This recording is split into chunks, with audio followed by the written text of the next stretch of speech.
All right, ladies and gentlemen, welcome back to the channel. It is Wednesday, and you know what that means. Time for some Wednesday wisdom and diving deeper into the lost wisdom of the Pharaohs and the Hermetica. Today we find ourselves on section number 12, entitled The Zodiac and Destiny.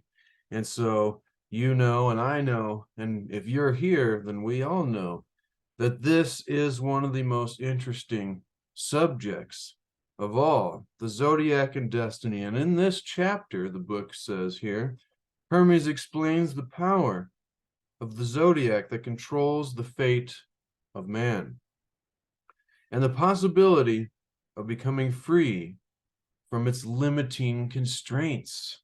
So could we possibly escape so-called destiny, ladies and gentlemen? And is there free will or is there destiny? These have all been debates. And more interestingly and importantly, discovering and understanding the zodiac. And so, without me rambling like I normally do, ladies and gentlemen, thank you for joining me so much and being here today for this lesson. We skipped yesterday, take a day off, you know. Hope you got yourself some tea or a beverage. And let's dive right into it, ladies and gentlemen.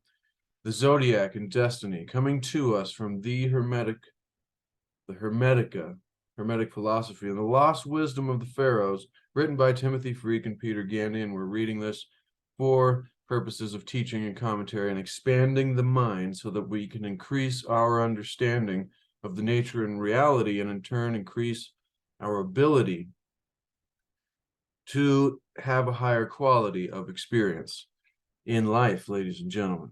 And so, that being said, this section begins by saying, God created humans to appreciate the wonder of his universe. And so we've talked about this a lot in the last few episodes.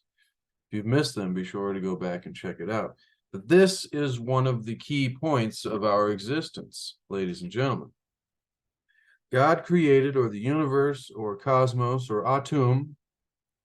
Last time, finishing with man is the son of the cosmos. The cosmos is contained by Atum, and man is contained by the cosmos. And so the grandson, so to speak, of Atum. Going back to what the book's saying here in our current section, the words of Timothy Freke and Peter Gandy, trying to sum up the writings of the words of Hermes on this idea, the zodiac and destiny. It continues saying, God created humans to appreciate the awesome wonder of his universe, to be themselves a beautiful embellishment of the cosmos, to share in God's creative powers and participate in the work of creation, ladies and gentlemen. And that is an ultimate point to really take in. And if you haven't begun to see your life from this perspective, then I suggest that you do, that we are here, ladies and gentlemen, in this adventure, having a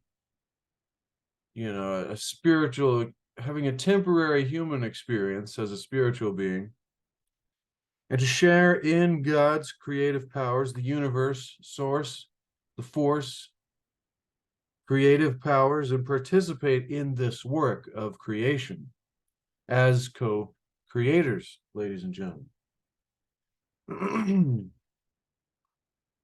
The heavenly gods, the book continues, the planets, the heavenly gods, the planets,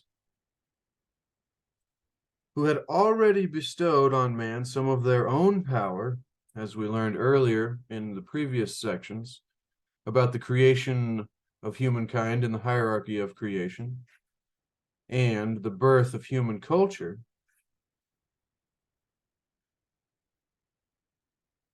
now urged the Creator to be cautious. Interesting. Where have we heard this story before, ladies and gentlemen?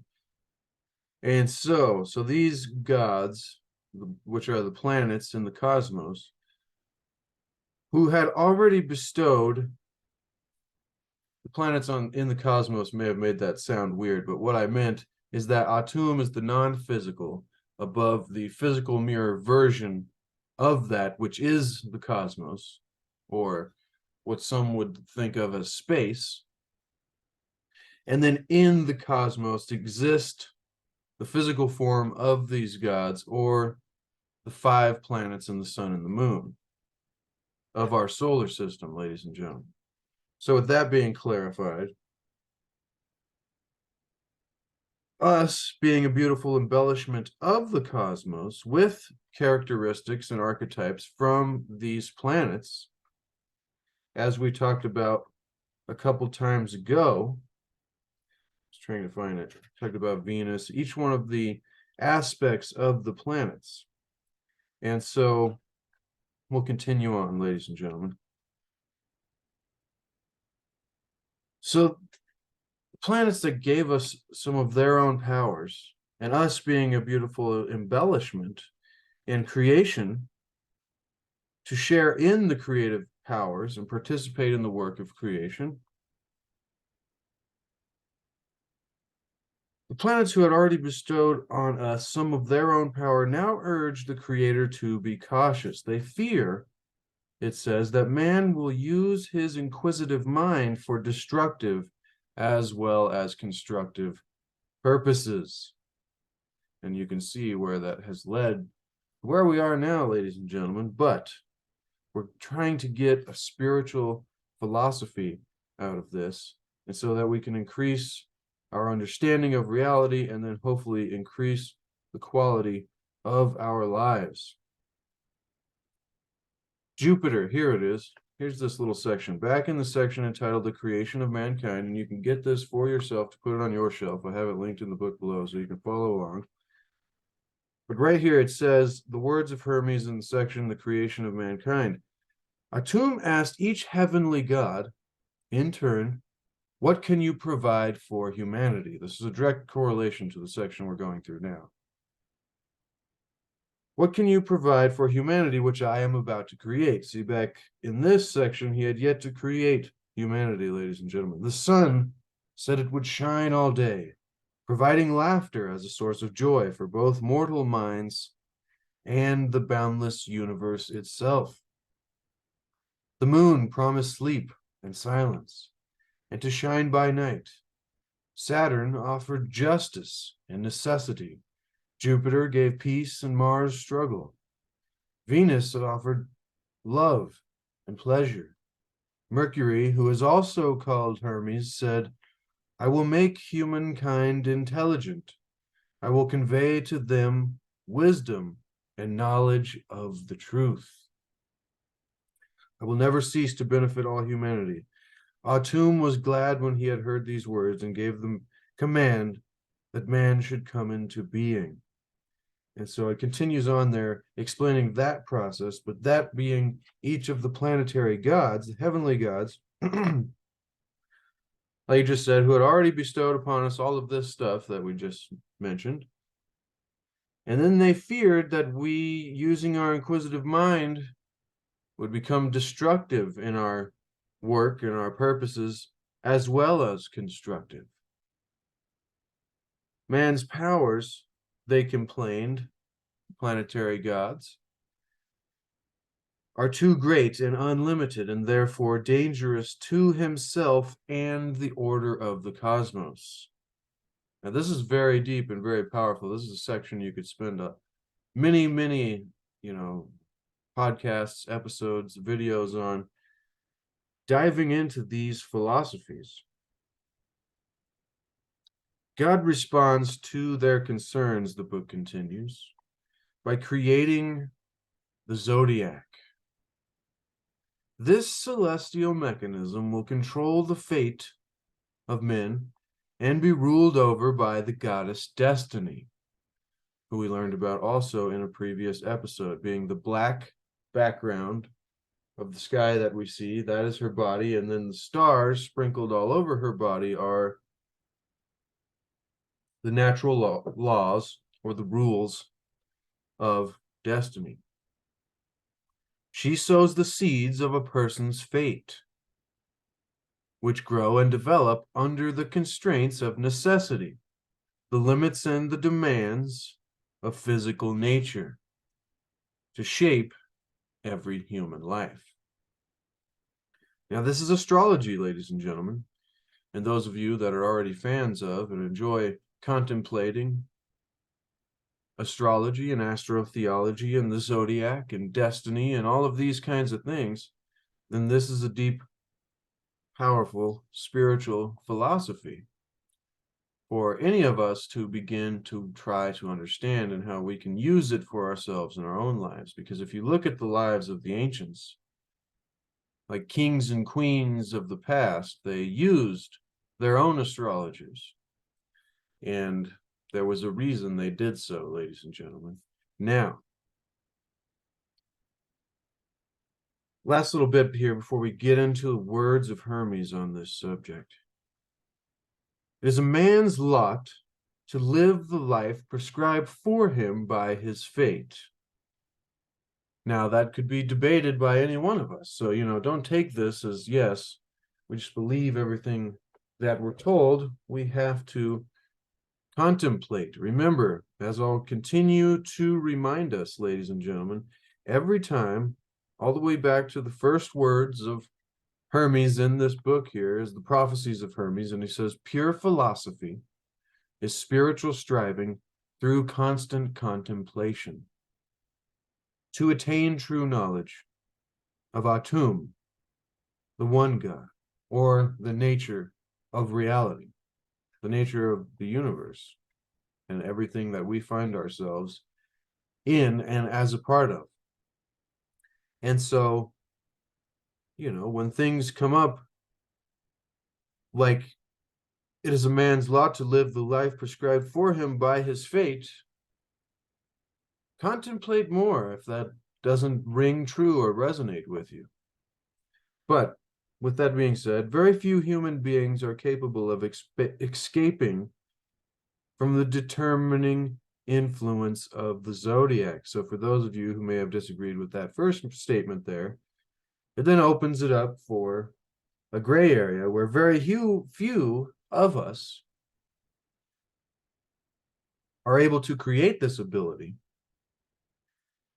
and are capable of escaping from this prescribed lot given to us by our fate and the determining influence of the zodiac and destiny. And so, man's earthly life, the book continues, is controlled by the power of destiny, though through the physical limitations of the mortal human body. I added the word though, so that messed it up there. So our earthly life is controlled by the power of destiny through the physical limitations of the mortal body. And earlier chapters talked about the unlimited mind, us having the mind of God and being like God. This may have even been a couple of chapters ago. Our dual nature is what it talked about in this amazing man is a marvel here.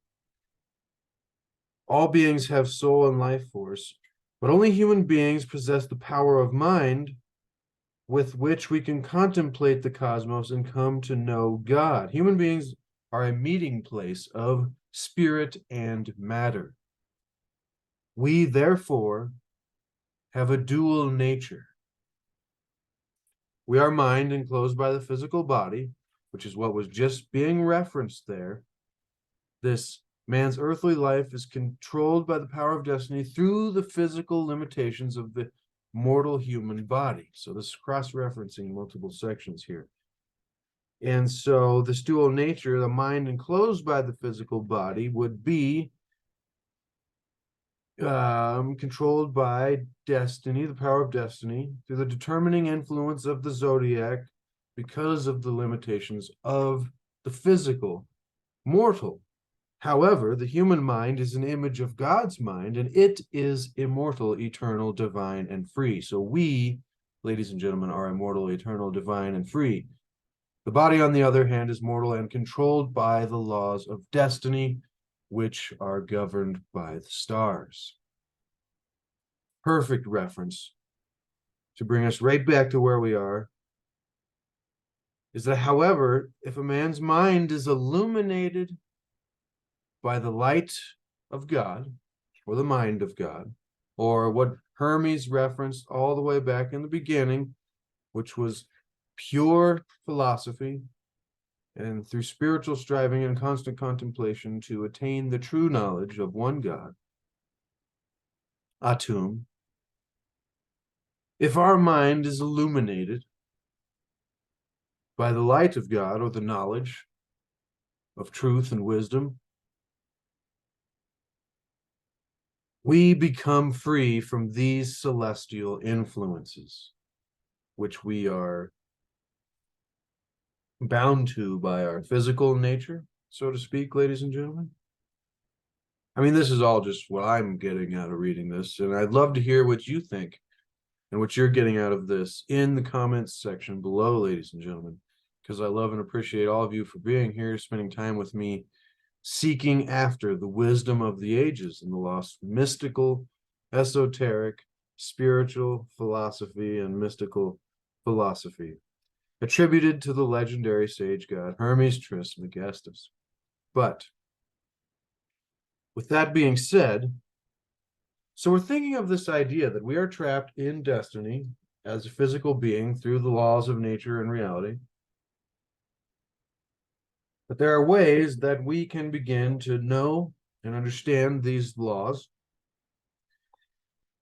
and become capable of escaping from the determining influences of these laws through an enlightenment or an illumination, so to speak.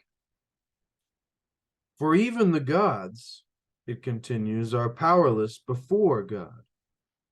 Hermes teaches that it is our duty not simply to acquiesce in our fate, but rather through intense contemplation of God to rise above our merely mortal nature and awaken our immortal soul. And that ends the words of Timothy Freke and Peter Gandy to begin this section. But as you can see, ladies and gentlemen, that ties in to everything we've been gaining an understanding of this knowledge and philosophy so far. What was that little bit? So that through philosophy, they might nurture men's souls.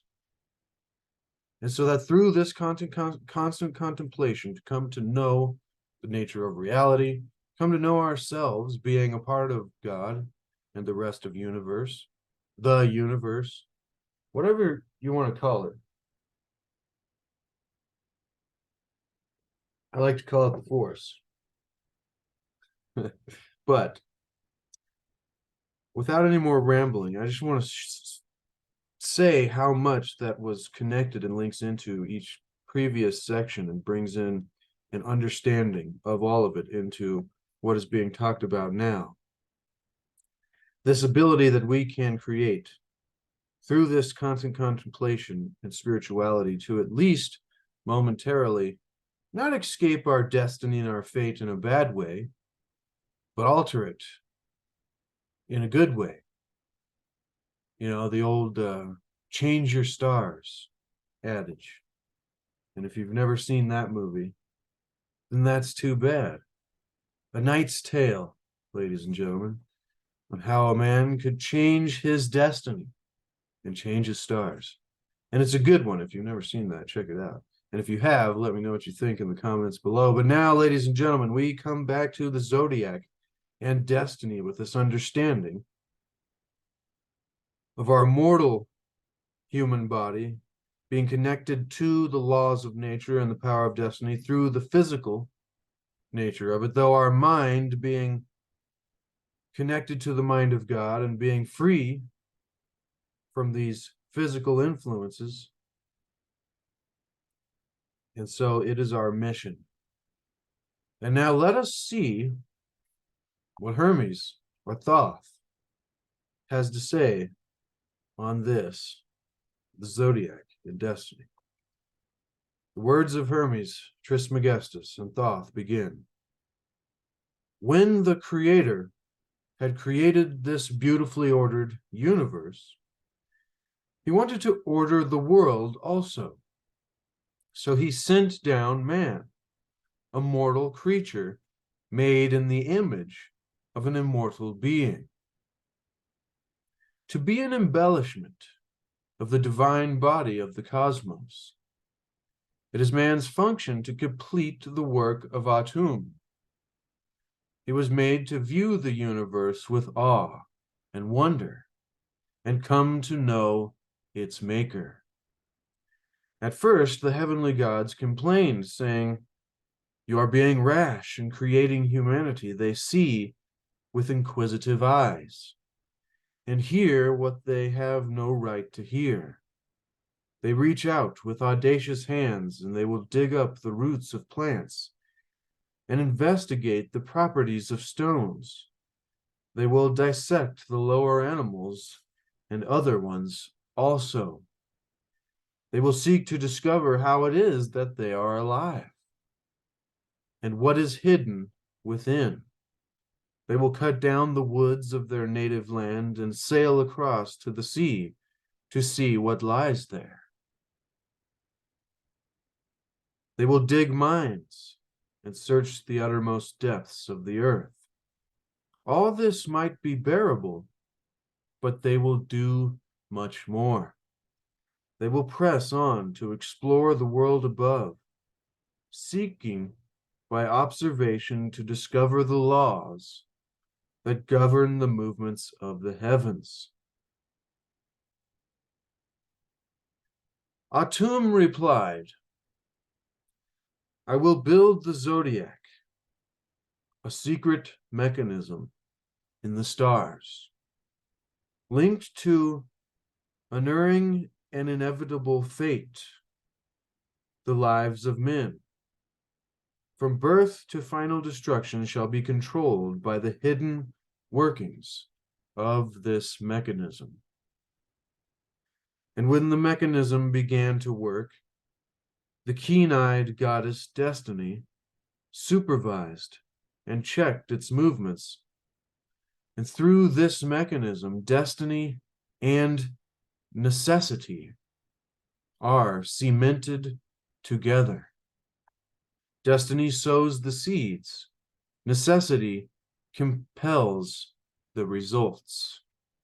In the wake of destiny and necessity comes order, the interweaving of events in time. Atum implants each human soul in flesh by means of the gods who circle in heaven. It is a man's lot to live his life according to the fate determined for him by these celestial powers, and then to pass away and be resolved into the elements. Those are some whose name will live on. There are some whose name will live on through the memoirs and memorials of their mighty handiwork, but the names of the many will fade into darkness. Few can escape their fate or guard against the terrible influence of the Zodiac, for the stars are instruments of destiny, which will bring all things to pass in the world of men. If, however, the rational part of a man's soul is illuminated by a single ray of Atum's light, the workings of these gods is as nothing. For all gods are powerless before the supreme light. But such men are few. Most are led and driven by the gods which govern earthly life, using our bodies as the instruments of destiny. To my way of thinking, however, it is our duty not simply to acquiesce in our human state,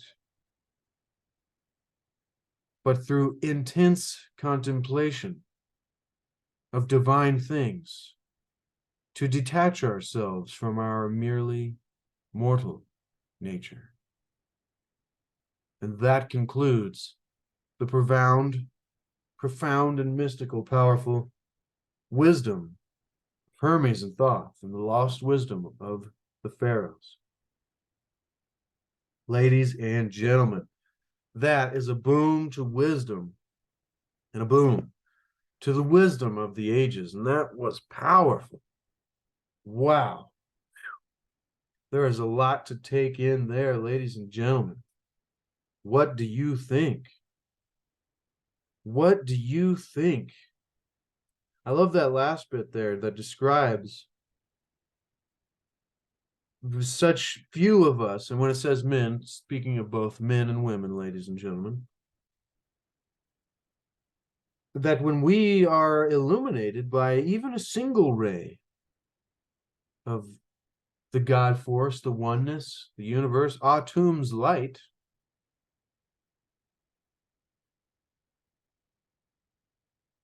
then all of the gods that hold us, because like it said, most of us, will be governed by the gods and led and driven by the aspects, traits, and characteristics and personality and behavioral expressions of that by the gods which govern the physical, mortal realms. If you know what I mean, ladies and gentlemen. But there will be few among us who are not led and driven by the gods which govern earthly life and our bodies. But to my way of thinking, it is our duty, he says, through intense contemplation of divine things, to detach ourselves from our merely mortal nature and to, live the Tao, ladies and gentlemen, which is what we normally do on Tuesdays. Yesterday, I made a couple shorts of last week's 67th verse of the Tao Te Ching, which was fantastic. And it's talking about this same kind of philosophy in a more spiritual way on how we can live in alignment.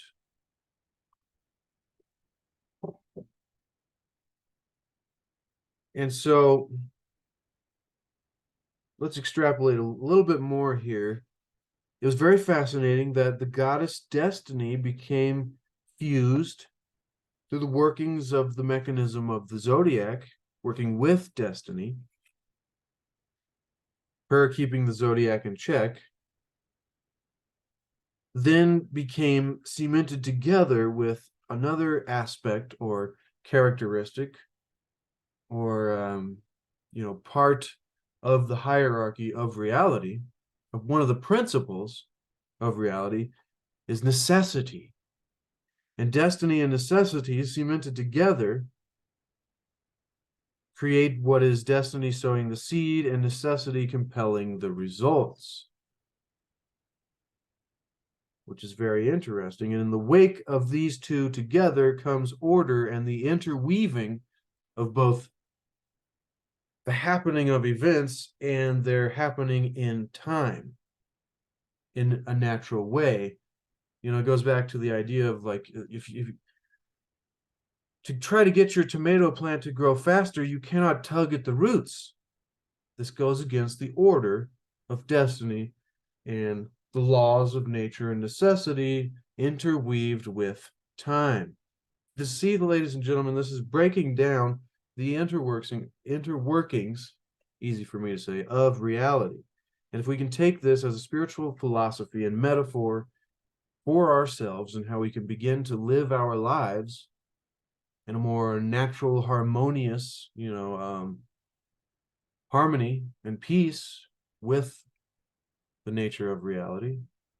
I'm not talking about going out and living I'm talking about getting into harmony with all that is, meaning everything that we have created as human beings as well.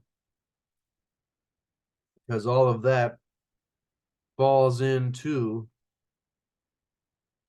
the oneness, as well as falls into natural law and just destiny and necessity and all these things.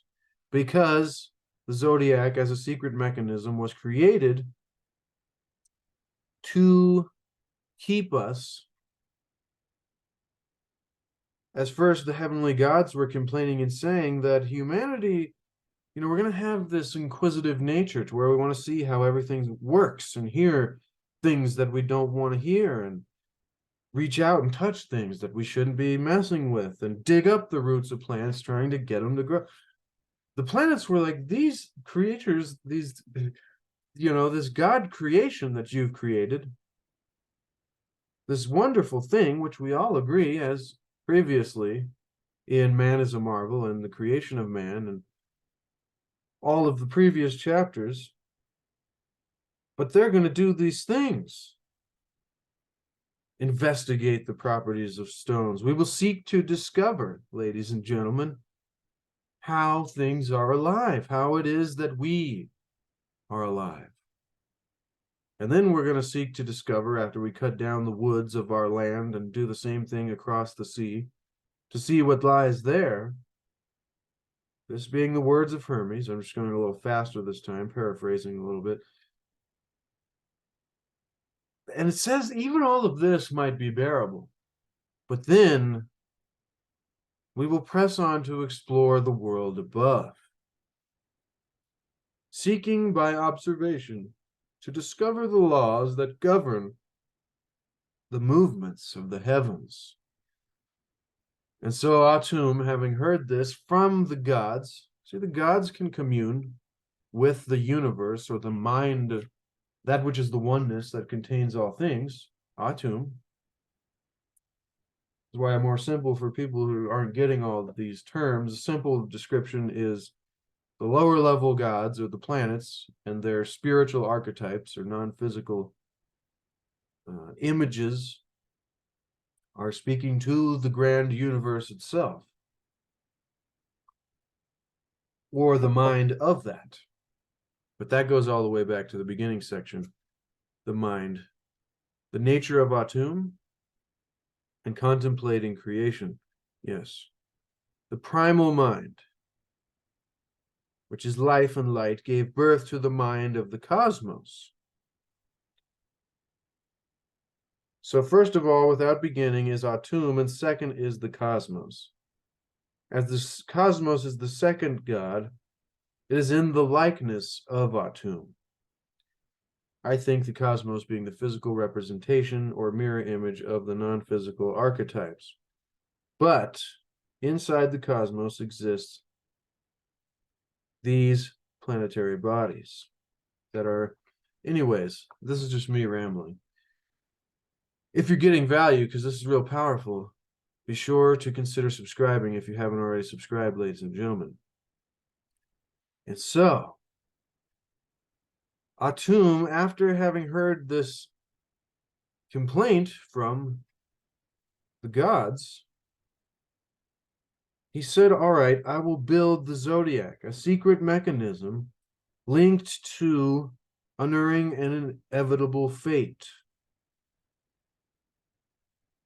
And then the lives of men and women, humanity, from birth to final destruction, it says. But our entire lives will be controlled by the hidden workings of this mechanism. So if you knew the workings of this mechanism, then you would know how to work with your destiny, and maybe even through deep contemplation, because as it says, few can escape their fate. But through intense contemplation of divine things, may we possibly detach ourselves and change our quote-unquote stars, ladies and gentlemen, and escape our merely mortal nature, as it said. But there is so much more in this, ladies and gentlemen, so deep.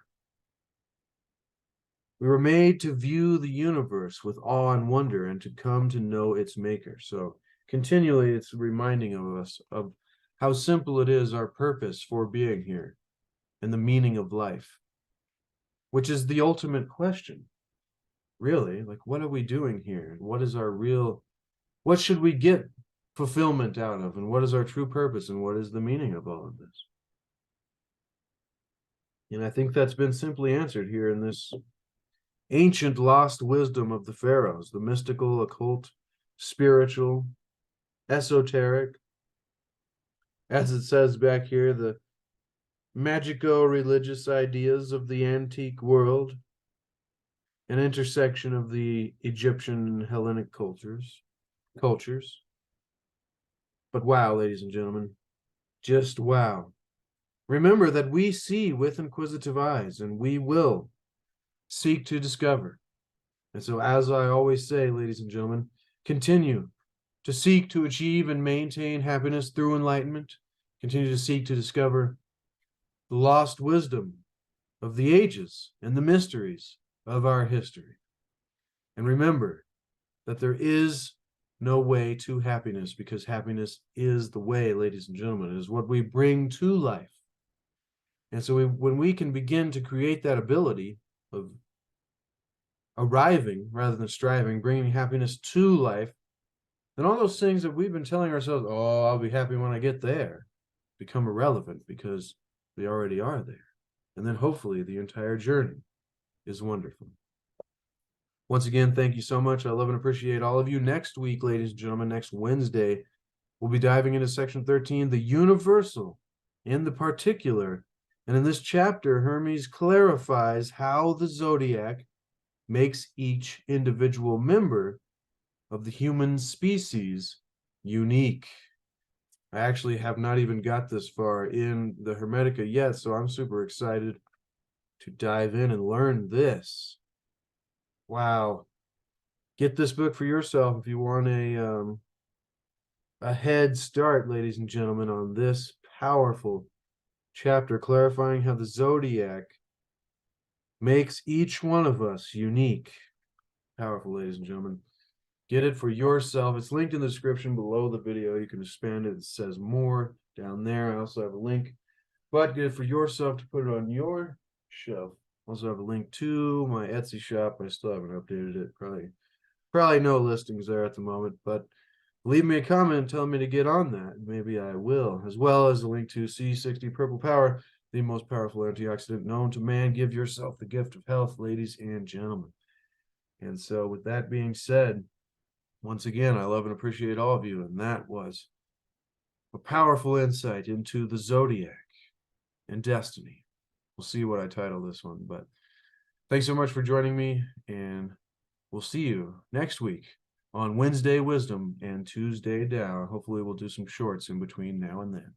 All right, love you, ladies and gentlemen. Be the change that you want to see. Be the example that we need to set.